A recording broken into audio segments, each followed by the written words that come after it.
خودکار آبدوز کے ذریعے خطرناک اور تباہ کن حملہ کیا ہے۔ اس حملے کے دوران اسرائیل کو کتنا جانی و مالی نقصان اٹھانا پڑا، اس پر آگے چل کر بات کی جائے گی۔ ایک اور مشہور اسرائیلی اخبار جے پوسٹ کی تازہ رپورٹ میں لکھا گیا کہ حماس کے بعد لبنان نے بھی اسرائیل پر میزائلوں کی بوچھاڑ کر دی۔ مطلب یہ کہ اسرائیل کو ہر طرف سے گھیرے میں لے لیا گیا ہے۔ اس کے برعکس انتہائی افسوسناک خبر یہ ہے کہ جنگی جنون اور بدلے کی آگ میں پاگل اسرائیلی یہودیوں نے جنگی قوانین کی دھجیاں بکھیرتے ہوئے بے غیرتی کی تمام حدیں پار کر دی ہیں۔ فلسطین کے ان اسپتالوں کو نشانہ بنانا شروع کر دیا ہے جہاں زخمی ہونے والے فلسطینی مسلمانوں کو طبی امداد دی جا رہی ہے، مگر اسرائیل نے دعویٰ کرتے ہوئے کہا کہ ہم نے حالیہ بمباری میں 150 دہشت گردوں کو نشانہ بنایا ہے، جن میں سے زیادہ تر کا تعلق حماس سے ہے۔ خبر یہ بھی ہے کہ جاری جنگ میں اسرائیل کو شکست کا سامنا کرنا پڑ رہا ہے۔ جاری جنگ کے حوالے سے اور بھی بہت سی اہم خبریں سامنے آ چکی ہیں۔ معزز خواتین و حضرات، انتہائی افسوس سے کہنا پڑتا ہے کہ اسرائیل فلسطین جنگ ہر گزرتے دن کے ساتھ ہی نہیں بلکہ ہر گزرتے لمحے کے ساتھ پہلے سے زیادہ شدت اختیار کرتی جا رہی ہے۔ اس لیے یہ کہنا غلط نہ ہوگا کہ غزہ میں جاری جنگ اس وقت پورے عالمی انسانیت اور اس کی بقا کے لیے سب سے بڑا خطرہ بن چکی ہے، کیونکہ ہر گزرتے لمحے کے ساتھ ایٹمی جنگ کے امکانات بھی بڑھتے جا رہے ہیں، جس کی بڑی وجہ یہ ہے کہ غزہ سے آنے والے راکٹوں نے اسرائیل کو پاگل کر کے رکھ دیا ہے۔ غزہ کی جانب سے اب تک اسرائیل پر 3000 راکٹس فائر کیے جا چکے ہیں، جن میں سے گزشتہ روز اسرائیل پر داغے جانے والے 90 راکٹس بھی شامل ہیں۔ راکٹس کے علاوہ اسرائیل پر 300 میزائل بھی داغے گئے، جس کے نتیجے میں متعدد یہودی واصل ہو گئے اور سینکڑوں کی تعداد میں شدید زخمی ہوئے۔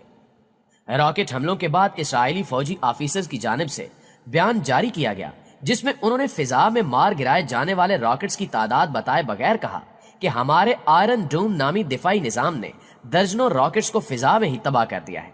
مگر ساتھ ہی انہوں نے یہ اعتراف بھی کیا کہ کچھ راکٹس نے اپنے اہداف کو کامیابی سے نشانہ بنایا ہے،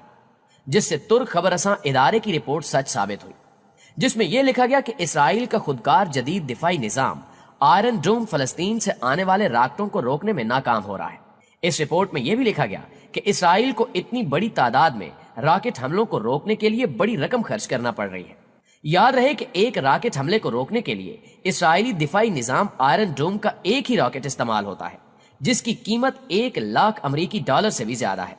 یوں اسرائیل کو ایک راکٹ حملے کو روکنے کے لیے کروڑوں روپے خرچ کرنے پڑ رہے ہیں۔ اس بارے میں اسرائیلی دفاعی تجزیہ کار نے جے پوسٹ اور یروشلم کی رپورٹ میں اعتراف کرتے ہوئے لکھا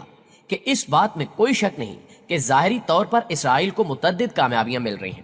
مگر حقیقت یہ ہے کہ مجموعی طور پر اسرائیل یہ جنگ ہار رہا ہے۔ انہوں نے یہ بھی کہا کہ اسرائیلی دفاعی فورس اس بات کا اعتراف کرتی ہے کہ حماس اور فلسطین کے پاس موجود راکٹس اور میزائلز کی طاقت اور رینج کے بارے میں ہمارے اندازے بالکل غلط تھے، اس لیے ہمیں شکست کا سامنا کرنا پڑ رہا ہے، جس کی ایک بڑی وجہ یہ ہے کہ اسرائیل کے اندرونی معاملات میں پھوٹ پڑ چکی ہے، کیونکہ متعدد اسرائیلی پارلیمنٹ کے ارکان جیسے کہ موشے راز نے بھی فلسطین پر کیے جانے والے مظالم کو روکنے کی اپیل کرتے ہوئے فلسطین کی علیحدہ ریاست کے قیام کا مطالبہ کر دیا ہے۔ یہ وہ حقیقت ہے جسے دکھانے پر اسرائیلی سیکیورٹی فورسز نیوز رپورٹرز پر حملہ کر دیتی ہیں، جس کا واضح ثبوت اسرائیل کے ہاتھوں الجزائر ٹاور کی تباہی اور گزشتہ روز سکائی نیوز رپورٹر پر ہونے والا حملہ ہے، جس سے اسرائیلی فورسز کی ناکامی اور بکھلاہٹ واضح طور پر نظر آتی ہے۔